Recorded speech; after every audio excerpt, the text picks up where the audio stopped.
In 1947, the United States Army Air Force was split up for the first time since the First World War, and a military force in its own right was created. 50 years later, RAF Mildenhall in Suffolk celebrated the first half-century of the most powerful air force in the world, the United States Air Force.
The Mildenhall Air Fete had been one of the air shows in the summer calendar for 22 years, but 1997 was to prove truly international, with aircraft from no less than 16 different countries thrilling the huge crowd of over 250,000.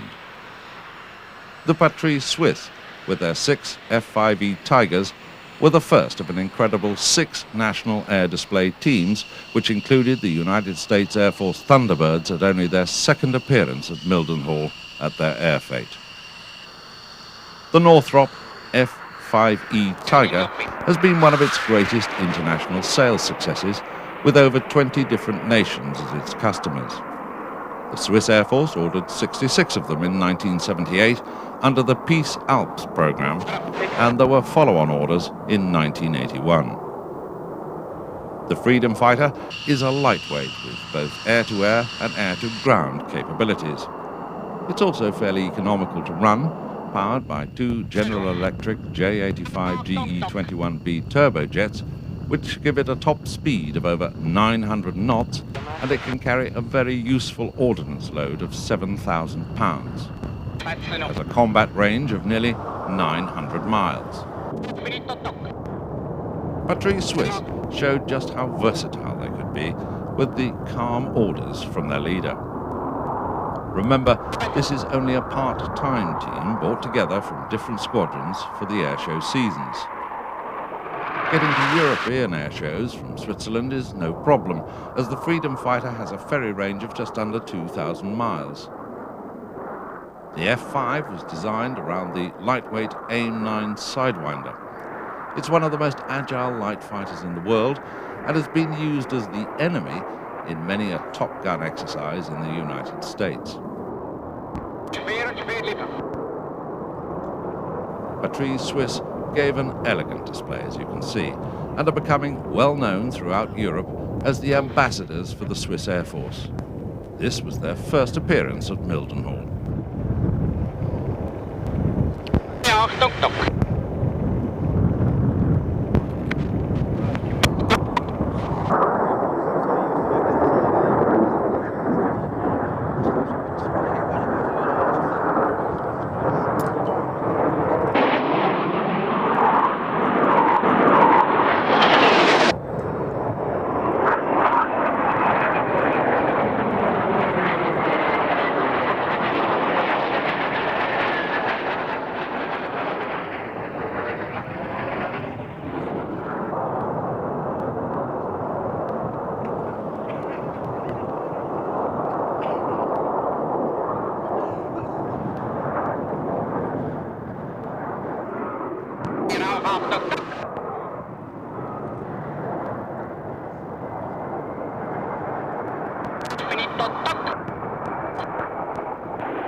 Now to Sweden. Captain Robin Nordlander of the Swedish Air Force explains the virtues of his JA-37 Saab Viggen. Viggen is, as every Saab aircraft, I think, made for the pilot. It's smooth, it's very easy to fly for the pilot, so he can have capability to think on the combat stuff. We normally use the afterburner, full power on, full throttle, and it's pretty good acceleration. And at 250 kilometers, we take off. And just gear in and accelerate, and we'll continue pretty fast up to you put the afterburner out. We have another task than the air-to-air combat, that's ground attack. But we have a little bit old armament for the ground attack. Just rockets and the gun, so it's a small task.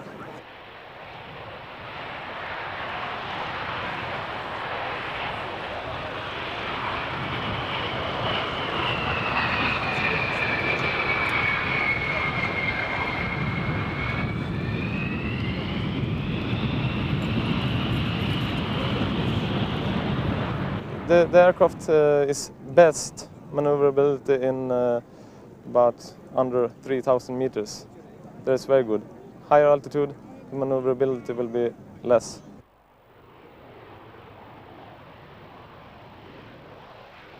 If you have low speed and pull up too hard, you could be sitting in a super stall for quick, just 1 second. So you have to use the stick a little bit different when the speed is very low, because the risk. So we learn to not get in that flight condition.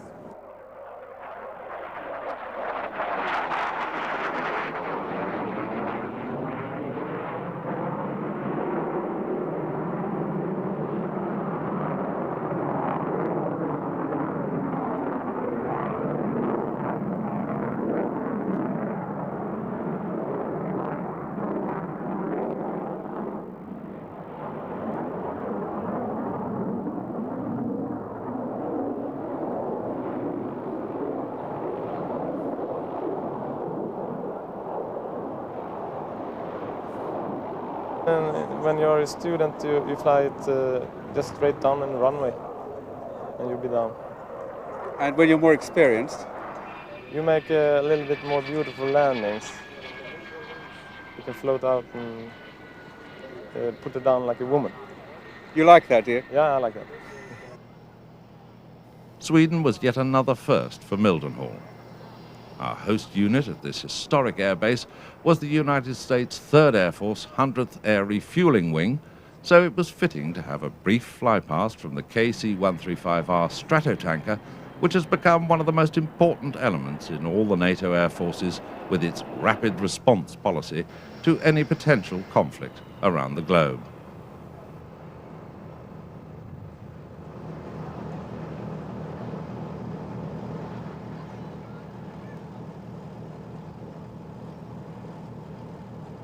This was the moment that the huge crowd had waited for. The replacement of the venerable B-52, the Rockwell B-1B Lancer.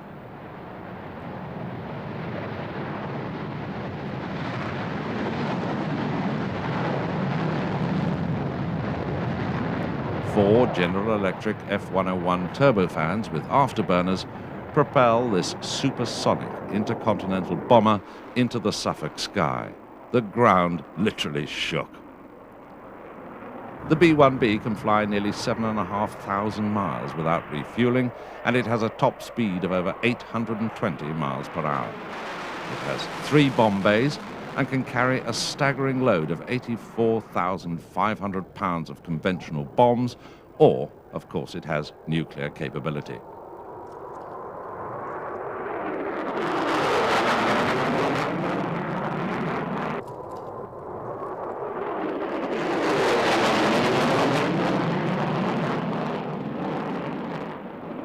NATO forces need transport of supplies and troops. The C-17 Globemaster from McDonnell Douglas fits that bill.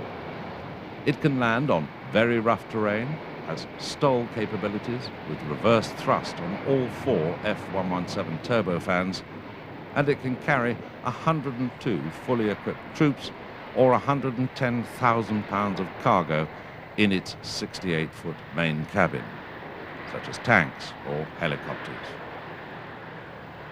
This giant of the air faced its even bigger brother, the C-5B Galaxy, which had flown in from the States with the Thunderbird's backup crews and spares. The Galaxy is known affectionately by its crews as Fred, fantastic, ridiculous, economic disaster. But it can carry 2 battle tanks or some 363 passengers.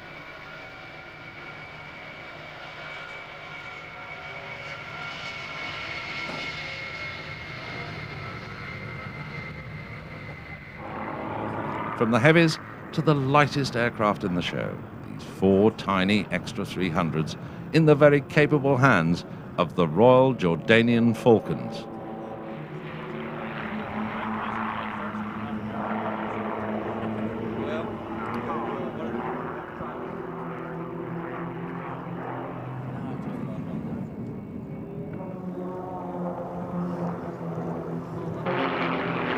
Who said that little planes were boring?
Some display.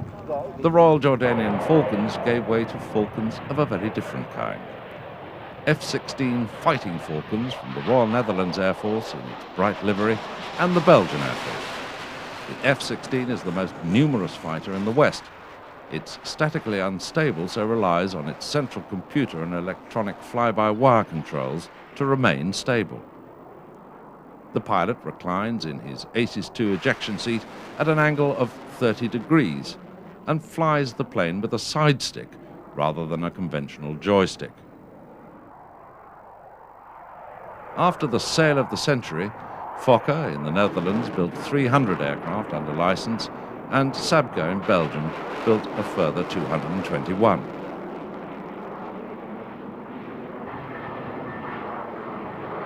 This superb fighter-bomber is the mainstay of NATO's frontline forces. Pilots still love the aircraft with its incredible maneuverability, high G-tolerance, heat-seeking missiles, and its Vulcan cannon, all of which mean that they can yank and bank with the best of them. At very slow speeds, the computer takes over and keeps the Fighting Falcon as steady as a rock. There's also a magnificent all-round view from the bubble canopy. If it looks right, it flies right, and the F-16 still looks very right. Later we'll see 6 F-16s in action. They are, of course, the Thunderbirds.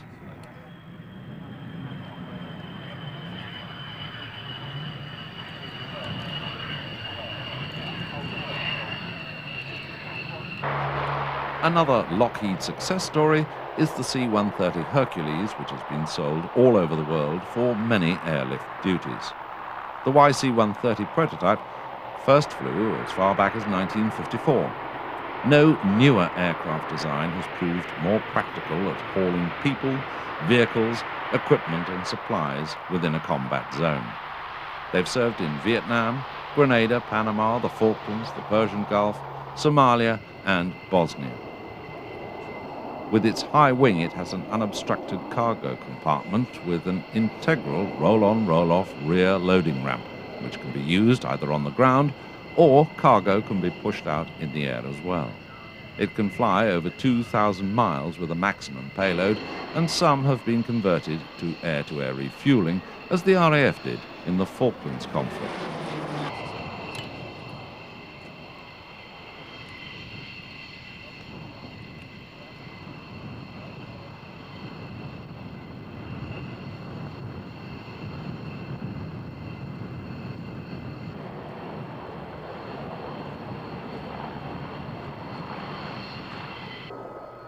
The Hercules is also the mount of the internationally famous RAF Falcons parachute display team, who, weather permitting, leap out of their aircraft into free fall before pulling their ripcords and weaving about the sky into their notorious stack formation. They use the state-of-the-art XL Cloud, which is like a flexible glider, which helps them to form these spiraling stacks. Apart from displaying at air shows, there is a serious purpose to all this. The Falcons are all members of the Parachute Training School at Bryce Norton. In turn, the RAF is responsible for training parachutists from all 3 services. The team has 15 members, and rather like the Red Arrows, they spend 3 years with the Falcons. They control their chutes with 2 toggles to turn the canopy either right or left, and they'll turn into wind for the landing. Still with the RAF, some say the greatest air display team in the world, the Red Arrows in their distinctive Red Hawks. This team always manages a few surprises each year, and 1997 was no exception.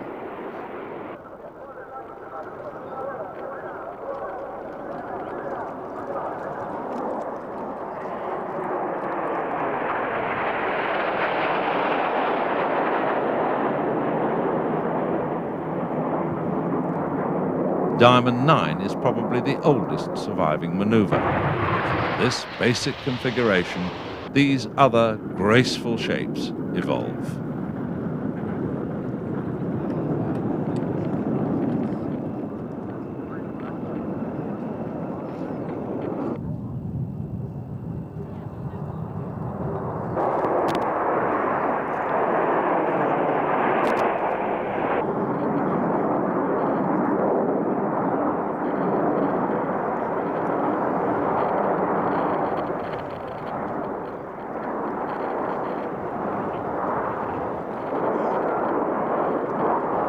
Red 1, Squadron Leader Simon Meade, barks out his commands for the team to split into 4 and 5.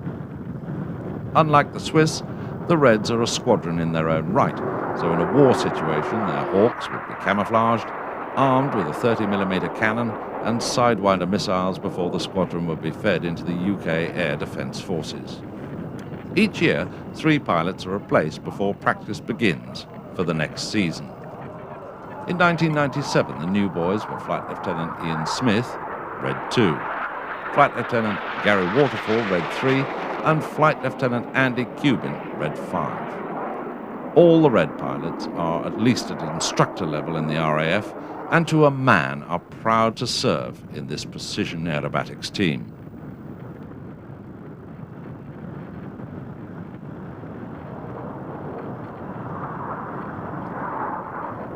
The two halves of the team make incredible patterns across the summer sky before their eye-watering break.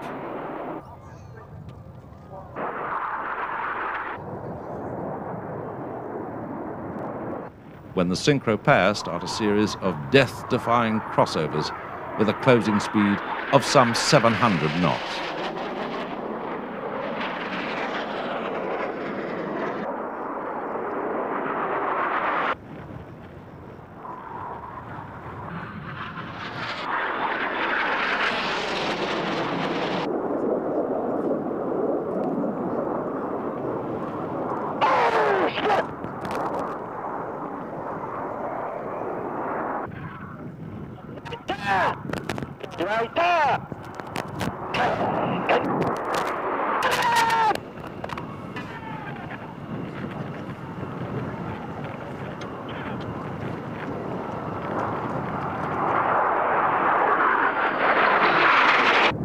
Rollbacks has always been one of my favourite manoeuvres.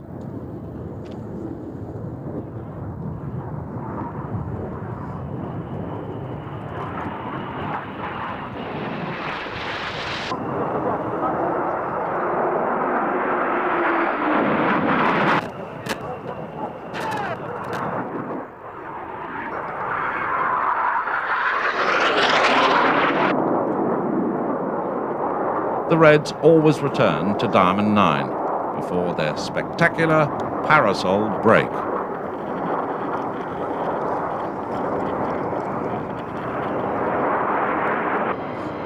An old adversary is the Russian MiG-29 Fulcrum, but this one is part of Germany's Air Force. The MiG-29, like the F-16, was designed as a light fighter, and both are extremely agile, high-performance dogfighters. And they've both been sold to many other nations.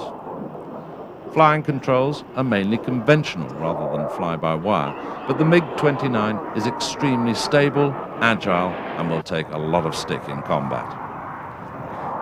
It carries 6 underwing missiles and a 30mm cannon. For close-up work, there's a helmet-mounted sight which senses the pilot's head position before he fires his homing missiles. In other words, he just looks and shoots.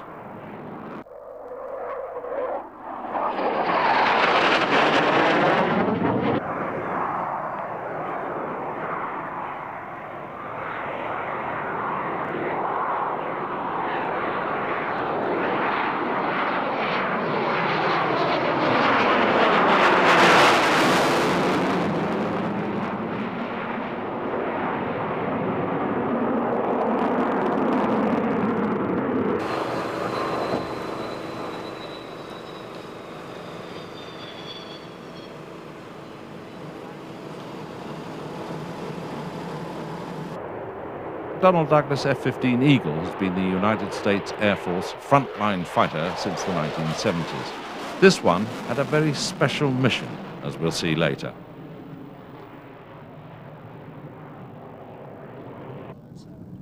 Training is vital in any Air Force. This is the Pilatus PC-7, the forerunner of the PC-9, which was in fierce competition with the short Tucano for the contract to replace the RAF's jet provosts. The Tucano won that battle, but the Royal Netherlands Air Force stuck with Pilatus. New pilots need to get the feel of a jet aircraft before going onto the front line, so a turboprop was found to be the answer. By 1985, Pilatus offered the option of 2 Martin Baker ejector seats, and by 1994, some 500 aircraft have been sold to many of the smaller air forces around the world. Pratt & Whitney provide the power, giving a maximum cruising speed of 256 miles an hour, a range of 746 miles, and as you can see, the aircraft is fully aerobatic, with G limits of -3 to +6 at normal takeoff weights. Pilatus always make robust, well-engineered planes, and the PC-7 is no exception.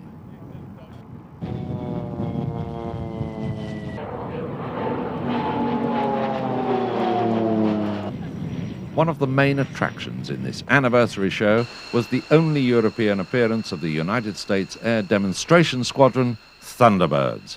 who flew lock, stock and barrel all the way from America for the Mildenhall crowd, as Captain Jack Miller explains. Well, typically when we leave from the United States, this time we left our home base in Las Vegas, Nevada, and we did a show at Andrews Air Force Base, Maryland, which is near D.C. And traveling over here, the support folks all went in a C-5 Galaxy, traveled over, and then the actual F-16 aircraft, all 8 of them, actually traveled with air refueling, doing 7 air refuelings en route, and came down here to England, and we're ready to do a show. Thunderbirds fly the F-16Cs, and their takeoff pattern is unusual. The pattern of 4, led by team leader Lieutenant Colonel Ronald Mumm, who flies number 1 and commands no less than 140 in his squadron. The lead solo F-16 is flown by Major Matt McLeskey in number 5, who flew more than 120 combat hours in the Gulf War in the A-10 tank buster. He's in his 2nd year with Thunderbirds.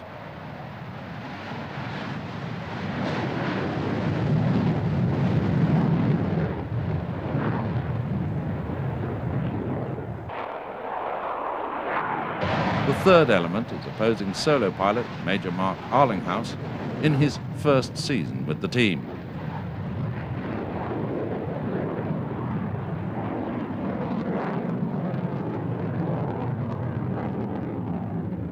The F-16 is a fantastic aircraft for air demonstrations. In the Thunderbird's history, we've flown 6 aircraft, and at one time we flew the T-38, which was not a frontline fighter, but we're proud to say that we're back flying a frontline fighter again, and it is just a phenomenal aircraft, not only for fighting aircraft, but for an air demonstration. It handles incredibly, and all the pilots are excited to fly it during any demonstration. Thunderbirds were officially recognized in May 1953, flying F-84 Thunderjets, and they moved to their current base at Nellis 3 years later with the Super Sabre. From 1969 to 73, they used the F-4E Phantom II. I personally saw one of them crash at an air show at Dulles. The team then went on to the more agile TE-38 Talon before taking delivery of the F-16A early in 1983.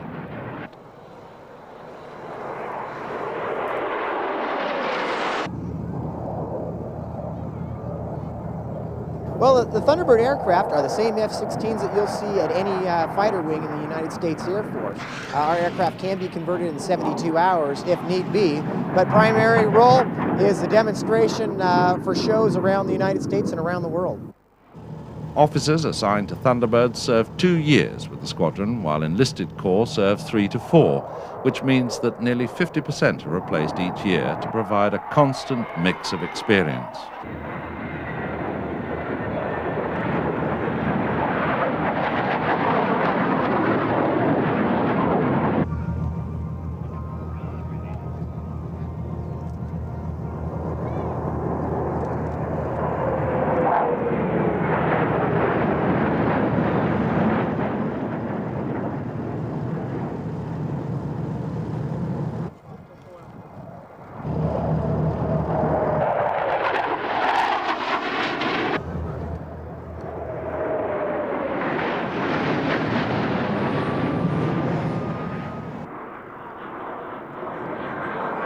After the first day of this 2-day airshow at Mildenhall, Thunderbirds were to fly the return trip to the United States for more demonstrations to mark the 50th anniversary of the United States Air Force.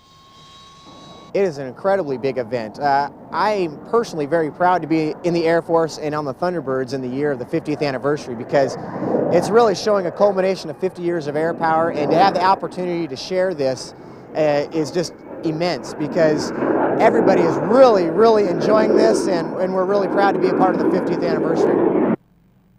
So let's look back at those 50 years when the World War II warhorse, the B-17, was being phased out of the United States Army Air Force, which had expanded after the Japanese attack on Pearl Harbor, and America's entry into the European conflict, culminating in 80,000 aircraft and nearly 2.5 million personnel. The superb B-51 Mustang had been the B-17's little friend, and the King Cobras had played their part in Russia and the Far East. In fact, this B-17 is kept going by Ellie Salingbo's B-17 Preservation, founded by the late Ted White as a memorial to the 78,000 American airmen who lost their lives serving in the Army Air Force during the war. As usual, it was flown by Captain Keith Sissons. By the last year of the war, the quality and quantity of Army Air Force aircraft and aircrew dominated the Pacific and European skies, literally paralyzing the enemy's economies, culminating in the dropping of the first atomic bombs in Hiroshima and Nagasaki. After demobilization, and with such an outstanding record, the United States Air Force became a force in its own right. It won its independence on September the 18th, 1947, with the oncoming of the jet age.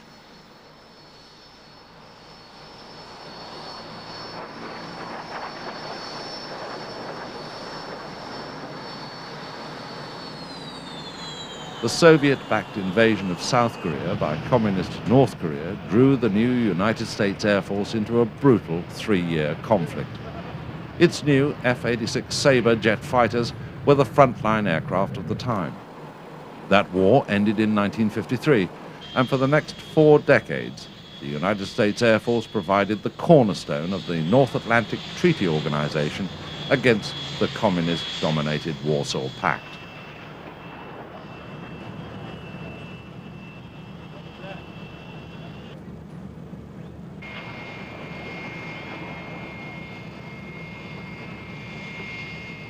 By the 1970s, the USAF tried to modernize its aircraft with new weapon systems, for example, the A-10 Thunderbolt II tank buster, the F-15 and F-16, while the Soviets were producing more and more sophisticated aircraft in alarming numbers, especially in Eastern Europe.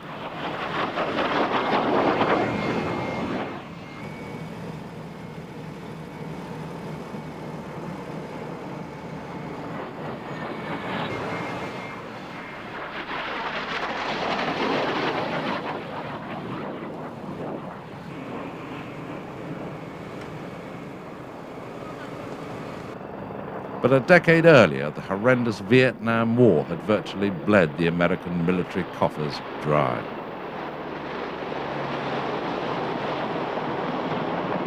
As in all these things, the United States Air Force had to be funded, and it was. With war becoming more and more electronic, billions of dollars were plowed into more speed, agility, and less sight, as the word stealth crept into the military vocabulary.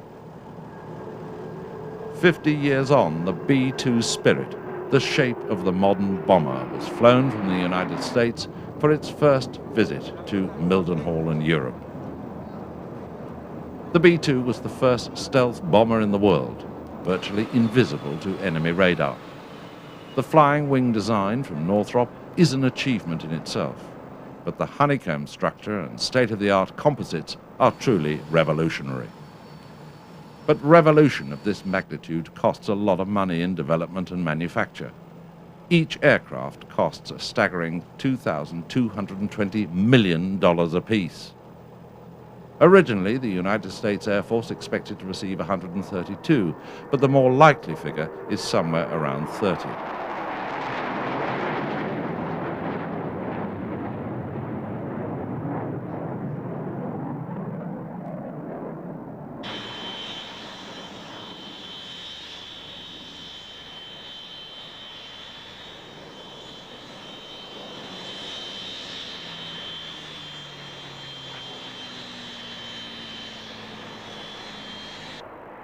Now the turn of the French with their Sepcat Jaguar E's.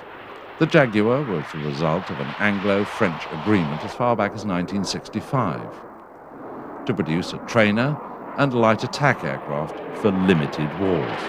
But what emerged was a very tough aircraft that has seen pretty big wars, such as the Gulf and Bosnia, even though it's older than most of its pilots. Amazingly, the Jaguar's wingspan is less than a Spitfire, but its bomb load can be almost as heavy as 2 Spitfires. The Jaguar E, for École or school, is the Armée de l'Air's 2-seater trainer version for conversion onto the single-seater. which can carry a multitude of weapons and stores on its pylons for its ground attack role. It's powered by 2 Rolls-Royce Ardor turbofans, giving it a top speed of just over 1,000 miles an hour, and it can climb to 30,000 feet in 1.5 minutes.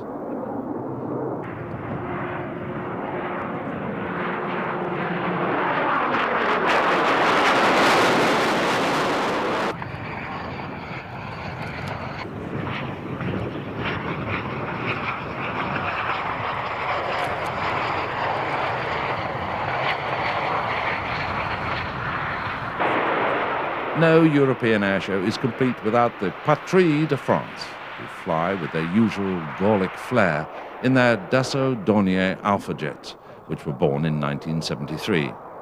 The Armée de l'Air used them as an interim trainer before going on to the Mirage. In their dashing display, these aircraft and pilots will be subjected to over 9G, which means that the pilot will become 9 times his own weight. To counteract this, they all wear G-suits to keep the blood flowing to the brain so as not to black out. It is a dazzling combination of loops, rolls, twinkle rolls, and breathtaking crossovers.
Patrie de France, as ever, at their brilliant best.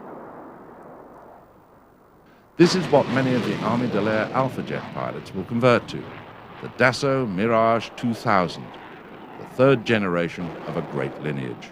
Dassault always favored the Delta design for stability at low speed and agility at high speed. The Mirage 2000 is a computer-controlled fly-by-wire fighter fitted with leading-edge slats which deploy automatically during combat maneuvers.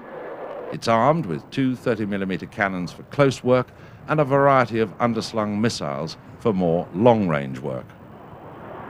It's defended by the Thompson CSF servo radar warning receiver and has antennas in the fin and outer wings which provide a threat display in the glass cockpit. ECM jammers are mounted in the tailcone bullet fairing and fin. Top speed is 1,453 miles an hour, and the Mirage 2000 will certainly be with the Armée de l'Air well into the millennium.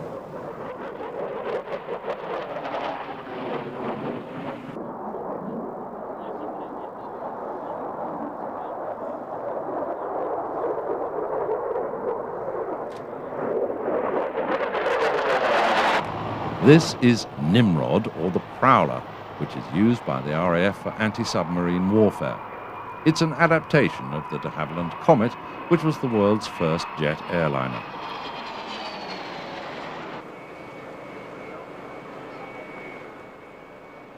It can drop mines, nuclear depth charges, homing torpedoes or bombs from its large bomb bay, or you can hang sidewinders or harpoon anti-shipping missiles on its underwing pylons. The Prowler can stay in the air for 12 hours at a time, and it can loiter by cutting two of its 4 engines and flying on the remaining 2. Nimrod can be refueled in the air, so as long as you don't run out of oil, theoretically, you could stay up indefinitely.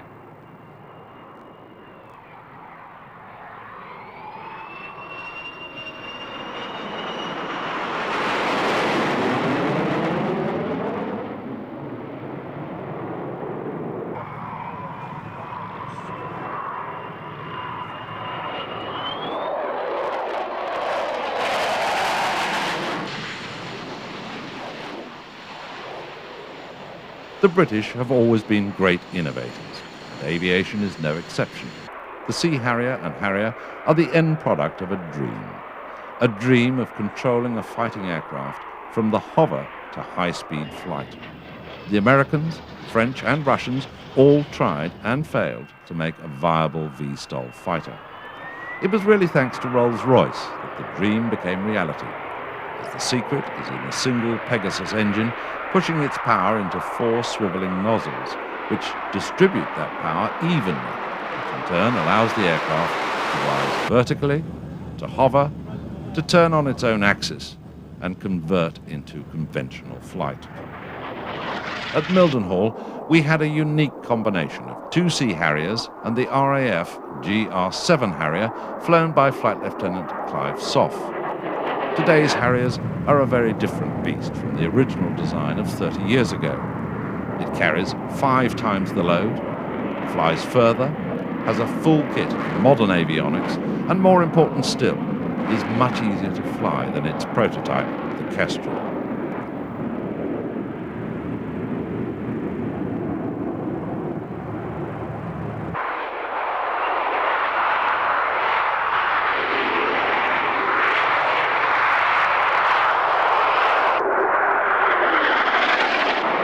It's a question of whatever you can do, I can do better, with that rivalry between the Navy and the RAF. The Harrier really made its mark for the first time in the Falklands War, where viving was developed into an art form. By swiveling the nozzles in flight, the aircraft can be slowed down dramatically, making the enemy on your tail overshoot, with disastrous consequences. The Harrier also saw action in the Gulf and has been such a successful design that the American Marines are using the more powerful AV series built under license in the States. Harrier will be around for a long time to come.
The Panavia Tornado has been the most significant strike attack aircraft in NATO since it entered service in 1982.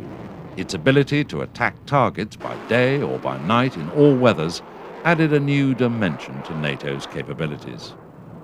The UK, France and Germany all fly this extraordinary swing-wing aircraft. But this is the RAF version, the F-3, flown by Flight Lieutenant Pete Hackett with his navigator, Flight Lieutenant Al Taylor from 25 Squadron, based at RAF Leeming. The Tornado is powered by twin turbo-union engines developing over 16,000 pounds of thrust each, giving it a maximum speed of 1,454 miles an hour, or Mach 2.2.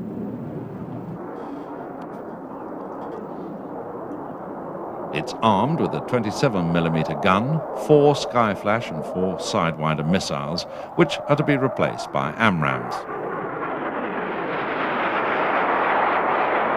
Design of the MRCA, or Multi-Role Combat Aircraft, was started in 1968, and it was a joint project between Germany, Italy and Great Britain. Over the decades, it's been radically updated, and it is an incredibly stable weapons platform, especially at low level in turbulent air, making sure that its crew have a fairly comfortable ride. As was proved in the Gulf War, the aircraft is capable of coming in low and fast onto its target and delivering its load with pinpoint accuracy.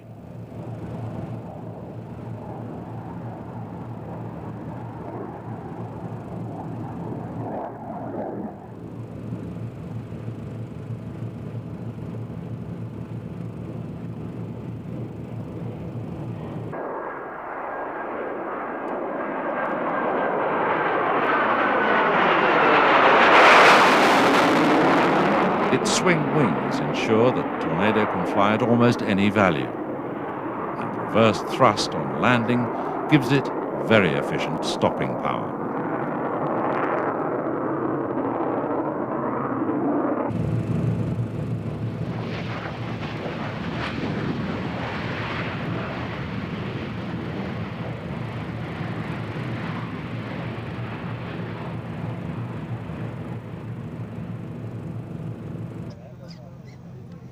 Within a month of the new United States Air Force on October the 14th, 1947, test pilot Chuck Yeager flew the Bell X-1 faster than the speed of sound.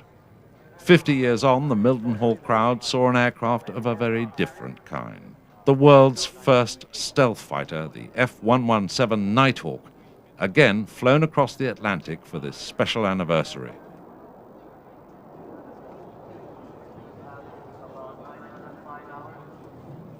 Pilot Dave Lobdell takes up the story. Initially, we staged out of Langley Air Force Base in Virginia. We launched out of there, joined up with a KC-10 tanker, and simply flew a formation off the tanker all the way over to England. And as needed, we just went underneath and let them hook up and squirt us a couple thousand pounds of gas, and we go back, hang on the wing for about a half hour, 2 hours, and go back, get some more gas, and just keep doing that until you get here. Our primary abilities we can't really show anyone because there aren't any radar sets out there, and hopefully there aren't. So what we just show is actually the fact that the F-117 is a very dynamic aircraft and can handle, it's very agile, and it performs as most fighters do.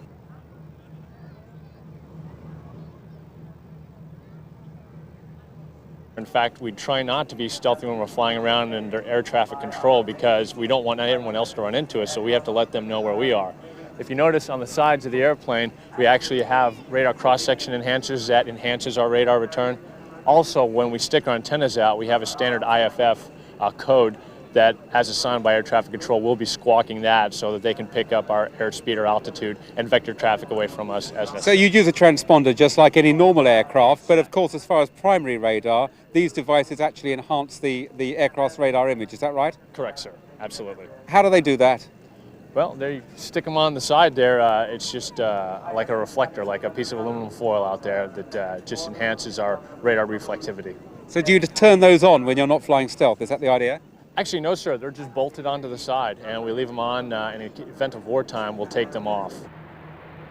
Well, one of the interesting things about the airplane is the intake and the interesting shape of the exhaust. Together they combine for a slight thrust reduction, so our takeoff rolls tend to take around 4,000 to 5,000 feet and then increase at higher pressure altitudes. So again, throttles up, slowly accelerate compared to other fighters, and then approaching our rotation speeds, which is fairly high, around 170, 180 knots, we'll rotate, and off we go. Gear handle comes up, there's no flaps, so that makes the checklist a little easier.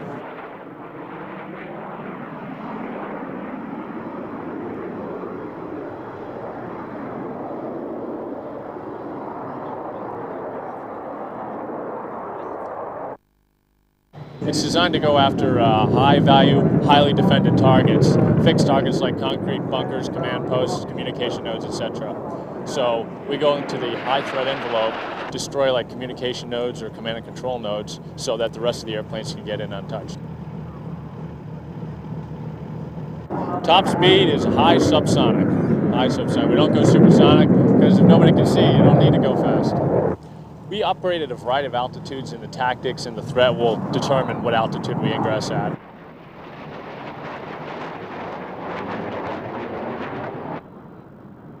We carry a variety of weapons, primarily 2 laser-guided bombs. Solely with smart bombs, because we only carry 2. It's not like we can go off and drop a string of 6 bombs. So we carry 2 smart bombs, we hit what we aim for, and we go home.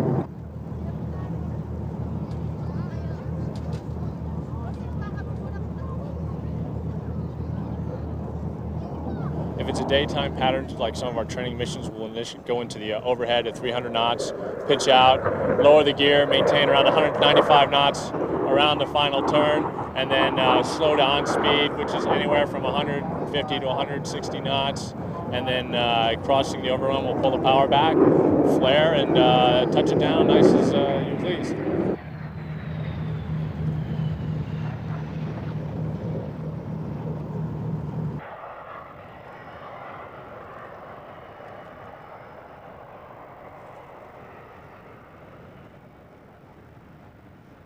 The F-117 Nighthawk. As a fitting finale to this anniversary show, who better to round off a staggering 2 days at RAF Mildenhall than the biggest of all the display teams, and the most flamboyant, the Italian team Fete Tricolore. They are a squadron in their own right, the 313th Aerobatic Squadron of the Italian Air Force, or Aeronautica Militare. Their name, Fete Tricolore, literally translates into 3 coloured arrows, which refers to their smoke trails coloured in the red, green and white of the Italian national flag.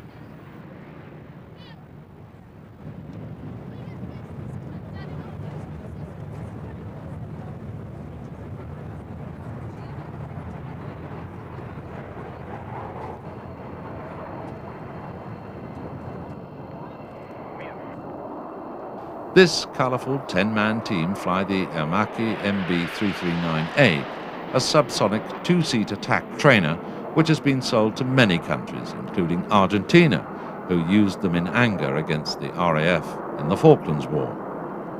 They're all equipped with 2 Seacam Martin Baker 00 ejection seats, and they're powered by a Piaggio-built Rolls-Royce Viper for the reliability needed for any display team. The Viper pushes the MB339 along at 500 miles per hour and gives the aircraft a combat radius of about 370 miles. Unlike the Red Arrows, who change 3 of the team every year, Fete Tricolore stay together as a squadron, usually for many years, until a member either retires or is moved on to other duties in the Italian Air Force. The thinking behind this is that the continuity allows them to do many more daring manoeuvres than any of the other national teams.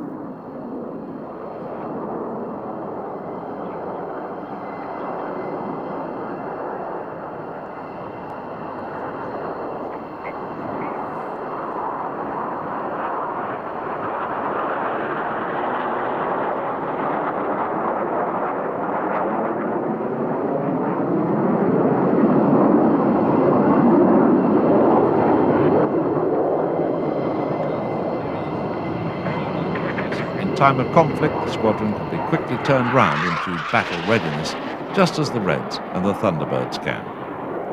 The most difficult job is the solo flyer, who has to be coordinated into the other two halves of the team with some breathtaking near misses and crossovers, with closing speeds approaching 650 miles an hour. The aircraft can be armed with a variety of weapons and stores of up to 4,000 pounds in weight on 6 hardpoints. You can have 2 30mm cannon pods, or 2 rocket launchers with 2 drop tanks, or a selection of AIM and Sidewinder missiles. Fete Tricolore was formed as a team way back in 1961 on the orders of the Italian government to show the world what the Italian Air Force was made of. Apart from their unfortunate crash at Ramstein, the team has risen in stature for its imagination, flair, and wonderful Italian humour.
As NATO forces continue to respond to trouble anywhere in the world, we all join the 16 nations represented here at Mildenhall in wishing the United States Air Force every success for their position of responsibility for the next 50 years.